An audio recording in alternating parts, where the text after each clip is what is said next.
ጥያቄ ነው። ካውንስሉ ወደፊትም እንደዚህ አይነት መድረኮችን ያዘጋጃል። ሚዲያዎችን መርጠናል። ሁሉም ሚዲያ አይደለም ለእንደዚህ አይነት ፕሮግራም የምንጠቀመው። የተመረጡ ጥቂት ሚዲያዎችን ብቻ ነው ኮሚኒኬት የምናደርገው።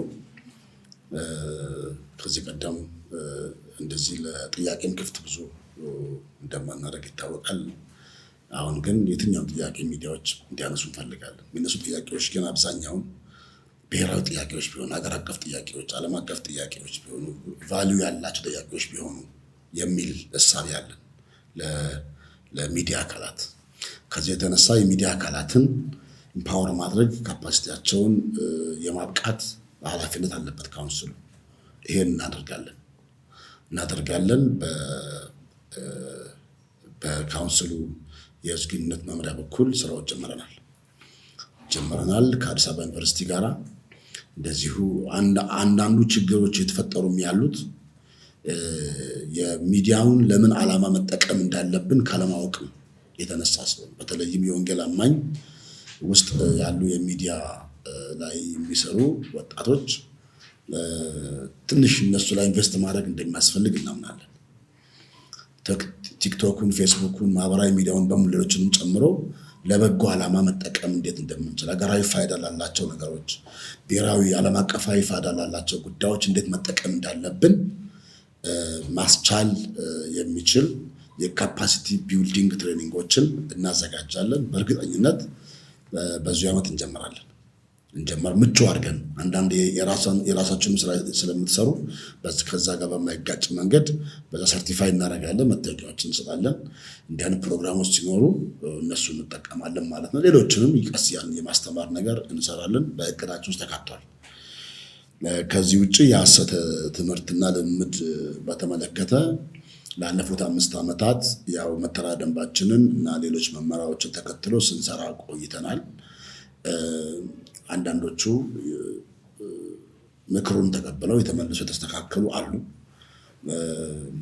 ሌሎች ደግሞ እስካሁንም ለመመለስ ያስቸገራቸው እንዳሉ ይታወቃል። እንግዲህ የእኛን ድርሻ አስመልክቶ የካውንስሉ የስነ መለኮት ኮሚሽን አለ። በጣም ጠንካራ ሁኔታ ስራ ጀምሯል። አሁን በዚህ የመጀመሪያው ዓመታችን ላይ በዚህ ጉዳይ ላይ ሲሪየስ ነገሮችን፣ ጠንካራ ነገሮችን ኢንቨስቲጌት አድርጎ ለስራ አስፈጻሚ ለቦርድ ያቀርባል፣ ያስወስናል። ያው የምናምነው ግን መጀመሪያ ምክሩ ላይ እናጠንክር ነው። ሰዎች እንዲመለሱ መርዳት፣ መደገፍ፣ ማገዝ ያስፈልጋል፣ ማስተማር ያስፈልጋል። ከእርምጃ መጀመር አለብን ብለን አናምንም። ሰዎች ቲክቶክ ላይ ወጥተው ስለጮሁ ደግሞ እርምጃ አይወሰድም። እርምጃ ለመውሰድ ተቋም የራሱ መርህ ያስፈልገዋል። አንዳንድ ጊዜ ቲክቶክ ላይ ካውንስሉን ለምን ዝም አለ የሚል ብዙ ሲጮህ ይታያል እንደምታውቁት። እና ቲክቶክ የሚመራው ተቋም መሆን የለበትም። ተቋሙ የራሱ መርህና አሰራር መመሪያ ያለው፣ በዛ መሰረት እየሰራን ያለ ነው። ይቀጥላል ብዬ ግን አላምንም። ይስተካከላል፣ ግን ዲፋይን መደረግ አለበት። የስተት ትምህርት ማለት ምን ማለት ነው? የቱ ነው ስተት ትምህርት? ልምምድ ማለት ምንድን ነው የሚላል። ሰሞኑን የታየው የፖሊስ ልብስ ለብሶ የታየው ሁኔታ እኛን አይወክለንም። እንደዚህ አይነት ነገር እኛን አይወክልም። ቢኮዝ ያው የወንጌላውያን ልብሶች ይታወቃሉ። ወንጌላዊ ስናገለግል የሚለበስ ልብስ ምንም ብዙ ዝርዝር አይፈልግም። ግን ልብሱ የሚመስለው የፖሊስ ልብስ ስለሆነ መጠየቅ ያለበት ፖሊስ ነው። ፖሊስ ያለበት ሀገር ላይ ስለሆነ ያለ ነው። ልብሱ የሚመስለው የፖሊስ ነው። ፖሊስ ደግሞ የኔ ልብስ ለምን ለበስኩ መጠየቅ አለበት። እኛን ግን አይወክልም ባጭሩ እንደ ነገር። ስለዚህ ፖሊስ መጠየቅ አለበት። ለምን ለበሳችሁ፣ ለምን ያደረጋችሁ ብሎ በዛ ነገር እንግዲህ እንጠብቃለን። እኛም ፖሊስ ምን እንደሚያደርግ እንጠብቃለን ማለት ነው። ግን እኛ በዚህ ጉዳይ ላይ ኢንቮልቭ የማናደርግበት አንዱ ምክንያት እኛን አይወክልም የሚለው ብቻ ኦፊሻሊ በቂ ነው። ሌላውን ግን ፖሊስ የራሴን ልብስ ለምን ለበስክ ሕግ አይፈቅድልህም ብሎ በተቀመጠው መሰረት የመጠየቅ ኃላፊነት አለበት ማለት ነው። ሀገራዊ ምርጫን አስመልክቶ የወንጌል አማኞች ሚናቸው ምን መሆን አለበት የሚል አለ። እንደሚታወቀው ለእናንተ ለሚዲያ አካላትም ለካውንስሉ አባላትም በሀገር ውስጥም በመላው ዓለም ለሚገኙ ሁሉ በቀጣይ ሀገራዊ ምርጫ ጉዳይ መጸለይ አስፈላጊ ነው። የመጀመሪያው ምርጫው በሰላም እንዲጠናቀቅ መጸለይ ያስፈልጋል። ከዚህ ውጪ የወንጌል አማኞች በሀገር ገጽታ ግንባታ ላይ ላለፉት ረጅም ዓመታትም ሚና አለን። ዜጋም ነን፣ የሀገሪቱ ዜጋ ነን። ከ35 ሚሊዮን በላይ ያለው የወንጌል አማኝ ህዝብ በዚህ ሀገር ላይ ድምፁን ወጥቶ ይሰጣል፣ ይመርጣል። ለመምረጥ ደግሞ እያንዳንዱ ሰው የራሱ መፍትና ፍላጎት ነው ያለው። እኛ ግን የምናስተላልፈው ጤናማ በሆነ መንገድ፣ ሰላማዊ በሆነ መንገድ አማኙ ድምፁን መስጠት አለበት። የለማ ያለውን ልማትም ማየት አለበት፣ በራሱ ማገናዘብ አለበት። አሁን ህዝቡ ብዙ ነገር ያወቀበት ሰዓት ላይ ያለ ነው። እከሌ ይሻልሃል ብለው ማንም ሰው ቢነግረው ህዝቡ ሊሰማ ላይሰማ ይችላል። ህዝቡ ጸልዮ ሀገሪቷን ለማስቀጠል ምን ማድረግ አለብኝ የሚለውን ነገር ራሱ ነው መወሰን ያለበት። በዚህ ልክ ግን እኛ የወንጌል አማኙ እንደ ዜጋ ንቁ ተሳትፎ ማድረግ አለበት። ካርዱን መውሰድ አለበት። ምርጫውን መምረጥ አለበት። ድምፁን መስጠት አለበት። ሀገራዊ ዜግነቱን ሊወጣ ይገባል። ከሁሉ በላይ ደግሞ ጥብቅ ጸሎት መጸለይ አለበት። ሁከት መፍጠር፣ ጸብ መፍጠር፣ ያልተገባ እንቅስቃሴ በሚዲያ ላይ ማከናወን ማድረግ፣ ምርጫውን ሊያስተጓጉሉ የሚችሉ ነገሮች፣ የሰዎችን ስም ማጥፋት፣ የሐሰት መረጃዎችን ማሰራጨት፣ ከምርጫ ጋር ተያይዞ እንዲያን ነገሮችን በሙሉ መቆጠብ ያስፈልጋል። ሀገር የምትመራበት የራሷ ስርዓት አላት፣ ፖሊሲ አላት። እንደ ወንጌል አማኞች እንጸልያለን፣ ድምፃችንን እንሰጣለን። ከዚህ ውጭ ግን ምርጫ ሲደርስ በየጊዜው የሚነሱ አንዳንድ ውዥንብሮች አሉ። ሀገራዊ ምርጫ ሲደርስ የሚደርስ ውዥንብሮች አሉ። እንደዛ አካባቢ ላይ ህዝቡ ምንም የለም፣ ሰላም ነው። ሀገር ሰላም ነው ያለው። አራቱም አቅጣጫ ሰላም ነው። ማዕከላዊ አዲስ አበባ ሰላም ነው። ኢትዮጵያ ሰላም ናት። ለሰላም እንጸልያለን። ኢትዮጵያ ትቀጥላለች፣ ሀገር ትቀጥላለች። ሀገር እንደ ሀገር እንድትቀጥል የወንጌል አማኞች ሚና ሊኖረን ይገባል። ሚናችን ደግሞ ጤናማ በሆነ መንገድ፣ ሰላማዊ በሆነ መንገድ ባለንበት ስፍራ ሁሉ በመላ ሀገሪቷ ድምፃችንን መስጠት፣ መምረጥ፣ መጸለይ፣ ለመረጥነው አካል ደግሞ መገዛት፣ መታዘዝ መጽሐፍ ቅዱሳዊ ስለሆነ በዛ ልክ አብረን ልንሰራ ልንተባበራቸው ይገባል እላለሁ። ሌላ ጥያቄ ይቀበላል። አመሰግናለሁ። የተዘጉና የተወረሱ ቤተ እምነቶች አስመልክተው በየአካባቢው የፍትህ ጥያቄዎች አሉ። ለሚመለከተው አካላት አቅርበናል። መንግስት እንደ መንግስት ምላሽ ሰጥቷል። ጤናማ ምላሽ ይመለስ፣ የቤተ ክርስቲያን ንብረት የቤተ ክርስቲያን ነው የሚል በደርግ የተወረሱ ከዛ በፊትም በመንግስት እጅ አሉ፣ ተወስኗል። ታች ያለው የመንግስት መዋቅር አካባቢ እንደ መንግስትም ማለት አንችልም። ለወንጌል አማኝ እምነት ተከታዮች በጎ ሕሊና እና ምልከታ የሌላቸው አካላት ነገሮችን ያጉላሉታል። ከዚህ መካከል አንዱ የኦሎምፒያ መሰረተ ክርስቶስ ጉዳይ፣ የቢሾፍቱ ቃለ ሕይወት፣ የቢሾፍቱ ሙሉ ወንጌል፣ ጉድ ሼፐርድ፣ እነዚህ የመሳሰሉ ሌሎችም አሉ በርከት ያሉ። የአማኑኤል ህብረት 4 ኪሎ ያለው እሱ እንደዚህ የተያዙ አሉ። መንግስት መዋቅር ላይ የተቀመጡ የሌላ እምነት ተከታይ ሆኑ ለወንጌል አማኙ ጤናማ ምልከታ የሌላቸው ባለስልጣናት ነገሩን እያጉላሉት አሉ። እንገፋለን፣ ህግ እስከሚፈቅድልን ድረስ እንሄዳለን። የወንጌል አማኙ መብት እናስከብራለን። በዚህ ኮምፕሮማይዝ አናደርግም። መንግስት እንደ መንግስት የሰጠንን መብት ግለሰቦች ሊነፍጉን አይችልም። የፍትህ ጥያቄ ስለሆነ ማለት ነው። በቀጣይ 5 ዓመት ልንሰራ የሚገባን ባለፉት 5 ዓመታትም እየሰራንበት የመጣ ነው። የመፍትህ ጉዳይ ላይ ሲሪየስ ነው የምናደርገው። እኛ የምንጠይቃቸው የመፍትህ ጥያቄዎች በህገ መንግስቱ ከተቀመጠው ውጭም አይደለም፣ በአዋጅ ከተሰጠንም ውጭ አይደለም፣ ሌሎች ሃይማኖት ተቋማቶችን ከተሰጠው ውጭ አይደለም የምንጠይቀው። የሌላ ሃይማኖት ተቋም የተሰጠውን መፍት ህገ መንግስቱና አዋጁ የሰጠን መፍት ብቻ ነው የምንጠይቀው። ከዛም አናልፍምም፣ እንዲቀነስብን ደግሞ አንፈልግም። ትልቁ ችግር ወንጌል አማኙ ማህበረሰብ ጋር ያለው ገፍቶ አለመሄድ ነው። የሆነ ችግር ሲፈጠር መቆም ነው። እሱን አባሎቻችንን እናበረታለን። የኛም የሚዲያ አካላት እናንተ ከዚህ ቀደም ስትታገሉ እንደነበራችሁት የወንጌል አማኙ መፍት ሲጣስ ትግል ስታደርጉ እንደነበራችሁት በዚህ አጋጣሚ እያመሰገንኩ እናንተንም አሁንም ከኛ ጋር በመነጋገር ይህን ጉዳይ ከሚከታተሉ አካላት ጋር በመነጋገር ስፔሲፊክ አድርገን የሀገርን ሰላም በማይነካ መንገድ መፍትሄ መጠየቅ እንችላለን። መንግስታዊ ጥያቄ አይደለም ያለን። እኛ የምንጠይቀው ጥያቄ የመፍት ጥያቄ ነው። በጣም ሲምፕል ጥያቄ ነው የምንጠይቀው። መንግስት የፈቀደልን ጥያቄ ነው የምንጠይቀው። ከዚህ አንጻር እያጣራን ወደፊት የተመለሰውን እያመሰገንን ያልተመለሰውን ግን እንጠይቃለን። መጀመሪያ ግን የምንጠይቀው በቢሮ ስርዓት በደብዳቤዎች እሱ ማለቅ አለበት። እሱ ሳያልቅ ወደ ሚዲያ የሚወጣበት መጨረሻ ሰዓት ሲደረስ እንጂ ሚዲያ አማራጭ አይደለም። እኛ አማራጭ የምንለው ሌጋል ፕሮሰሱ ነው። በሌጋል ፕሮሰስ እንሄዳለን እንደ ጤናማ ተቋም፣ እንደ ሰላማዊ ተቋም። በዛ የደም ላይ ስናጣ ከዚህ ቀደም እንደተደረገው ወደ ሚዲያ ልንመጣ እንችላለን። በተለይ በጣም ሲሪየስ የሆኑ አሁን በፍርድ ቤት ታግደው ያሉ የኩሪፍቱ ቃለ ሕይወት እና የሙሉ ወንጌል ጉዳይ አሳሳቢ ናቸው፣ በጣም አሳሳቢ ናቸው። በዚህ አጋጣሚ ለክቡር ከንቲባው፣ ለቢሾፍቱ ከተማ አስተዳደር ከንቲባ አሁንም ስፍራችን እንዲያስረክቡን ጥያቄያችን እናቀርባለን። ከህዝብ ጋር ልክ መያዝ፣ ከተቋም ጋር ልክ መያዝ፣ ከቤተ ክርስቲያን ግን መያዝ ተገቢ አይደለም። ስለዚህ እነዚህ አንጋፋ ሁለት ቤተ እምነቶች ንብረቶቻቸው በመንግስት እጅ ነው ያለው። ስለዚህ መመለስ አለበት ለቤተ እምነቶቹ።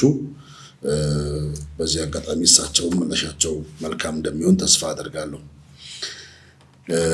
የስቴዲየሞች አጠቃቀም ላይ አስመልክቶ ከመንግስት ጋር ተነጋግረናል። በተለይ አዲስ አበባ ከተማ ላይ ካሉ ስቴዲየሞች ጋር፣ ስቴዲየሞች የህዝብ ናቸው። አንድ ሃይማኖት ይዞት እኔ ብቻ መጠቀመው ነው ሌላው መጠቀም አይችልም የሚል ያኔ በመጣ ጥያቄ መሰረት ተነጋግረናል። አቲን ከተማ አስተዳደሩ ሶልቭ አድርጓል፣ ፈቷል። ወደፊት ግን ማጠናከር ያስፈልጋል። የወጣት ኮሚሽኖች አደራጅተናል። ጠንካራ ወጣት ኮሚሽን አለ። በቅርቡ የእነሱን መስረታ ላውንች ያደርጋሉ። በጋራ እንሰራለን። እንደዚህ የተዘጋጁ የስፖርት ውድድሮች አይነት ሩጫዎችን፣ ለሰላም መሮጥ፣ የተለያየ ስራዎች የተደረጉ ከወጣቶቻችን ጋር አብረን ተያይዘን እንሰራለን። ወጣቶቻችንን ለበጎ ዓላማ የመቀስቀስ፣ የማደራጀት፣ የማበረታታት ተግባራት ላይ እናንተንም ከዚህ ቀደም የሰራችሁትን እናመሰግናለን። አሁንም አጠናክራችሁ ቀጥሉ። በእኛ በኩል አስፈላጊውን ድጋፍ እናደርጋለን። አንዳንድ አካባቢዎች ላይ ያለው ችግር የግንዛቤ እጥረት ነው። የወንጌል አማኞች ራሳቸው እነማን ናቸው የሚለው የተዛባ ምልከታ አለ። ይሄ የተዛባ ምልከታ የወንጌል አማኝ ቤተ እምነቶች ፍትህ በአግባቡ እንዳያገኙ አድርጓል። አንዱ ችግር እሱ። ለምሳሌ ኩሪፍቱ ላይ በቃለ ሕይወትና በሙሉ ወንጌል ቤተክርስቲያን ላይ የተከናወነው ነገር በሌላ ቤተ እምነት ላይ ሊከናወን ይችል ነበር ወይ ብለን ብናስብ ሊከናወን አይችልም። ምክንያቱም እነዛ ቤተ እምነቶች ላይ እንደዚህ አይነት ነገር ቢከሰት ምላሹ ምን ሊሆን እንደሚችል ከንቲባው በደንብ ያውቁታል። ስለዚህ የወንጌል አማኙ ላይ ግን ቦታውን ቆርሰን ብንወስድ አሊያም ደግሞ ግቢያቸው ውስጥ ገብተን ቢሮአችንን ብንከፍት፣ የመንግስት ተቋም ብንከፍት ቢሄዱ አንድ ሁለት ሳምንት ጮህ ዝም ይላሉ የሚል ለወንጌል አማኞች ያለው የተሳሳተ ምልከታ ነው። እኛ የምንሰራው ስራ አንዱ የወንጌል አማኞች ቀድሞ የተሰጠው ስያሜ፣ የተሳሳተ ግንዛቤ በመንግስታዊ ተቋማት በተለይ የታችኛው መንግስት ተቋማት ላይ ወንጌል አማኞች እንደ ሌላ የሃይማኖት ተቋም የማይታዩበት አሰራር ስላለ እንዲስተካከል ከሚመለከታቸው ባለድርሻ አካላት ጋር ይሰራል። ሀገሪቷ የሁሉም ዜጎች እንደመሆኗ መጠን እኛም እንደ ሌሎች ሃይማኖት ተቋማቶች ድምፃችን እንዲሰማ፣ መፍታችን እንዲከበር፣ ቅድም እንዳልኩት ለሌሎች የተሰጠ መፍት ሁሉ እንዲሰጠን፣ ግን እንዲጨመርልን አንፈልግም፣ እንዲቀነስብንም አንፈልግም። ከዚህ አንጻር አሁንም ድረስ ጴንጤ መጤ የሚል አመለካከት አለ። እንዲህ አይነት ምልከታ ደግሞ ሊኖር አይገባም። እኛ እዚሁ ሀገር ውስጥ ያለን ወንጌል አማኞች ነን የሚለውን በደንብ ተነጋግረናል። ለመፍታችንም በሚገባ መሞገት እንችላለን። መፍታችንንም እስከ ጥግ ሄደን ማስከበር እንችላለን። የሰላምም ደግሞ ሰዎች ነን። መፍትን ለማስከበር ሁከትን እንደ መፍትሄ፣ ጸብ እንደ መፍትሄ አንጠቀምም። ግን መፍታችንን እናስከብራለን። ሀገሪቷ ላይ ያለውን ሕግ በሙሉ አማጣን እንጠቀማለን። መፍታችንን እናስከብራለን። ከዚህ አንጻር የቅድመ ግንዛቤ ስራዎችን በሚገባ እንሰራለን። እነሱ ላይ ሲሰራ አንድ የመንግስት ተቋም ላይ የተቀመጠ ባለስልጣን ከወረዳ ጀምሮ እስከ ዞን ድረስ ያለ እስከ ክፍለ ከተማ ያለ የወንጌል አማኝ ተቋማትን የሚያስተናግድበት መንገድ ይቀየራል ማለት ነው። ለኦርቶዶክሱ፣ ለእስልምናው፣ ለካቶሊኩ በሚሰጠው ቦታ ልክ ይሰጠናል ማለት ነው። ስለዚህ እሱ መስተካከል አለበት፣ ሊስተካከል ይገባል። በዚህ ሰዓት እንኳን በየክፍለ ከተማው በየክፍለ ሀገሩ በጣም በርካታ ኬዝ ያላቸው ኢሹ ያላቸው በጣም ቀላል ኬዝ 1 ዓመት ይፈጀባቸዋል። 1 ዓመት አንድ ኦፊሰር ፋይላቸውን ይዞት ዶክመንት አላሟላችሁም ሰኞኑ አርብኑ እያለ የሚያጉላላቸው አሉ ባለ ጉዳዮች። ከበላይ አካል ጋር የተነጋገርን የፈታን ነው። አንዳንዱ የወንጌል አማኞችም አንድ ቦታ ላይ አንድ ችግር አልፈታ ሲል የበላይ አለቃ ጋር መሄድን ማመልከትን መልመድ ያስፈልጋል። ወደ ቤት መመለስ ሳይሆን ያለባቸው ማመልከት ነው። ጥያቄና መፍትሄ አልተከበረልኝ ብሎ መጠየቅ ወንጀል አይደለም፣ ኃጢአትም አይደለም። ስለዚህ እንደዚህ አይነት ጠንካራ ሙግት ያስፈልጋል። በወንጌል አማኝ ውስጥ ያሉ የህግ ባለሙያዎች በዚህ አጋጣሚ ትልቅ ምስጋና ለነሱ አለኝ። አንዳንዶች የደወሉም የፍሪ ሰርቪስ እያገለገሉን ያሉት በበጎ ህሊና አሁንም እንደዚህ አይነት የመፍትሄ ጥያቄ አስመልክቶ የመፍትሄ ጉዳዮችን አስመልክቶ በበጎ ፈቃዳቸው እየረዱ ያሉን ስላሉ ትምህርቶችን፣ ስልጠናዎችን፣ ግንዛቤ ማስጨበጫዎችን በኢቫንጀሊካል ቴሌቪዥንም በሌሎች እዚህ ባላችሁትም ሚዲያዎች በመውጣት ለህዝባችን የማስተማር የማስረዳት ነገር ይጠበቅባቸዋል እና በዚህ አጋጣሚ ለነሱም ጥሪ ያስተላልፋለሁ ማለት ነው። ልንበረታ ይገባል፣ ልንያዝ ይገባል። በቀጣይ 5 ዓመታት ቤተ እምነቶቻችን ወንጌል ስርጭት ላይ አተኩሮ ይሰራሉ። እነሱ እንደግፋለን። ካውንስል በቀጣይ ወንጌል ስርጭት አንሰራም፣ ግን እንደግፋለን። አንድ ሳላመሰግን ማላልፈው በዚህ ሰዓት በመላው ገጠር ኢትዮጵያ ከስራዎቻቸው ጎን ለጎን ወንጌልን እየሰሩ ያሉ ያው እንደምታውቁት ወንጌል በብዙ ዋጋ መክፈል ነው እዚህ የደረሰው። የገጠር መምህራኖች፣ ዲኤ ሰራተኞች፣ ጤና ኬላ ሰራተኞች እነዚህ ለወንጌል አማኙ ትልቅ ስራ ላይ ነው ያሉት። በብዙ መከራ ውስጥ ነው የሚያልፉት። ቅድም የተባለው ስደት እነሱን የሚያጋጥማቸው አሁን ላይ እንኳን የአምልኮ ቦታ አጥተው መቀበሪያ ቦታ አጥተው የሚቸገሩ አሉ። በዛ ውስጥም ሆኖ ግን ወንጌል ይሰበካል፣ ቤተክርስቲያን ይስፋፋል። ምናልባትም ይህንን መግለጫ እየሰሙ ያሉ በገጠሪቱ የኢትዮጵያ ክፍል ላይ ያሉ እነዚህ የመንግስት ሰራተኞች፣ ነጋዴዎች፣ በተለያየ ስራ የተሰማሩ ገበሬዎች ወንጌልን በአግባብ እየሰጡ ማሳቸውን ሰጥተው ቤታቸውን ሰጥተው ቤተክርስቲያን እንድትተከል ዋጋ እየከፈሉ ያሉ አሉ። እነሱን በዚህ አጋጣሚ ማመስገን ፈልጋለሁ። በርቱ ማለት እንፈልጋለሁ። ለወንጌል የሚከፈል ዋጋ የሚዘራ ዘር ሞቶ አይቀርም፣ ያንሰራራል። ዛሬ ትላልቅ ቤተ እምነቶች የምናያቸው የሆነ ቀን ላይ ጥቂት ሰዎች ዋጋ የከፈሉበት ነው።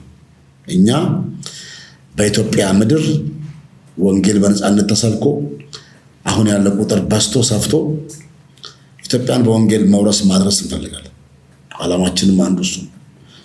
ከዚህ ውጭ ሌላ ምንም ዓላማ አጀንዳ የለንም። ወንጌል ደግሞ ሰላም ነው። ወንጌል ልማት ነው። ኢትዮጵያን በወንጌል እንደሳለን ስንል በሰላምና በልማት ላይ እንሳተፋለን ማለታችን ነው በሌላ ቋንቋ። ስለዚህ በመላ ሀገሪቷ ያሉ የወንጌል አማኝ እምነት ተከታዮች እየሰሩ ስላለው የወንጌል ስራ በገጠር በከተማ እየተሰራ ስላለው ስርጭት 24 ሰዓት ደግሞ ለዚህ የሚጸልዩ 40 ቀን የሚጸልዩ በጾም ጸሎት በጌታ ፊት ወድቀው ኢትዮጵያ ውስጥ ለሚሰራው የወንጌል ስራ የሚጸልዩ፣ ለትውልድ ግንባታ የሚጸልዩ፣ ለሀገር ሰላም የሚጸልዩ፣ ለሀገር ልማት የሚጸልዩ በሙሉ የቀጣይ 5 ዓመታችን የእቅዳችን አካላት ናቸው። እነዚህ በሙሉ ከነሱ ጋር አብረን ተባብረን በቅርበት እንሰራለን። በርቱ ማለት እፈልጋለሁ። በገጠሪቷ ኢትዮጵያ ላይ በብዙ ዋጋ መክፈል እያገለገሉ ላሉ ወገኖቻችን ከወጣት አንጻር ያው ወጣቱ ለሀገርም ለቤተክርስቲያንም ቀጣይ እጣ ፈንታም እንደመሆኑ ብዙ ተጠበቅበታል። ወጣቱ የወጣት አወቃቀሮች አሉ በየቤተ እምነቱ በየህብረቱ፣ እነሱን በማስተባበር ፕሮፌሽናል ደግሞ ወጣቶች አሉ። እነሱንም በጋራ በማድረግ እንደ ሀገር ያሉ ወጣቶቻችን ምን ይጠበቅባቸዋል የሚለውን ነገር በካውንስል ደረጃ ብሔራዊ አጀንዳዎችን በማንሳት ዓለም አቀፍ አጀንዳዎችን በማንሳት እንነጋገራለን። ወጣቶቻችን በዩኒቨርሲቲ ያሉ፣ በመንግስት ስራ ላይ ያሉ እነሱን እናቀናጃቸዋለን። አንዳንድ ሀገራዊ ጉዳዮች ላይም ግንባር ቀደም እንዲናገሩ ያስፈልጋል። ለምሳሌ አንድ ሀገራዊ ጉዳይ እንደዚሁ ለማንሳት ያክል የህዳሴ ግድብ ጉዳይ አንድ ወቅት አጀንዳ ነበር። በአንዳንድ ኢትዮጵያ ውስጥ ባሉ የሃይማኖት ተቋማት ዘንድ ያሉ ወጣቶች ሲሪየስሊ በአረብኛ ቋንቋ ነበረ ሲሞግቱ የነበረ። ከወንጌል አማኞች ወጣቶች አንጻር በዓለም አቀፍ ሚዲያዎች ላይ በዛ ርዕስ ህዳሴ ግድብን አስመልክቶ የኢትዮጵያ መብት ከማስከበር አንጻር፣ ከህግ አንጻር፣ ከዓለም አቀፍ ህግ አንጻር የጠቀሱ መሞገት ያስፈልግ ነበር። የሞገቱም አሉ፣ እነሱ እናመሰግናለን። ግን በጣም ሰፋ አድርገን እንደዚህ አይነት ሀገራዊ አጀንዳዎች፣ ዓለም አቀፍ አጀንዳዎች ላይ መሳተፍ ያስፈልጋል። አሁን የወደብ ጉዳይ አለ። እንደዚህ ጉዳይ ላይ እኛ ዜጋ ነን፣ 35 ሚሊዮን የምንቆጠር ዜጋ ነን። ወደብ ኢትዮጵያ ቢኖራት እኛም እንጠቀማለን፣ ባይኖር ደግሞ እንጎዳለን። ስለዚህ ወጣቶቻችን ምንድነው እዛ ላይ ያላቸው እውቀት፣ ዓለም አቀፍ ሚዲያው ላይ ምን ማድረግ አለባቸው የሚል ነገር ላይ አስተዋጽኦ ማድረግ ያስፈልጋል። የቤት ነገር፣ ጥቃቅን ነገር እዚህ መንደር ውስጥ ያለውን ነገር ትቶ በሀገር አቀፍና ዓለም አቀፍ ጉዳይ ላይ ማተኮር አስፈላጊ ነው። የወጣቶቻችን አይምሮን በዛ ልክ መስፋት አለበት። የህግ ባለሙያዎች ቅድም ያልኩት በዚህ ጉዳይ እውቀቱ ያላቸው ያጠኑ፣ ዓለም አቀፍ ያጠኑ በዚህ ላይ ፍሮንት ወጥቶ መናገር ያስፈልጋል። መፍራት አያስፈልግም። መፍራት የሚያስፈልገው ለሁለት ነገር ነው፣ መሸሽና መፍራት፣ ወንጀልና ኃጢአትን ነው።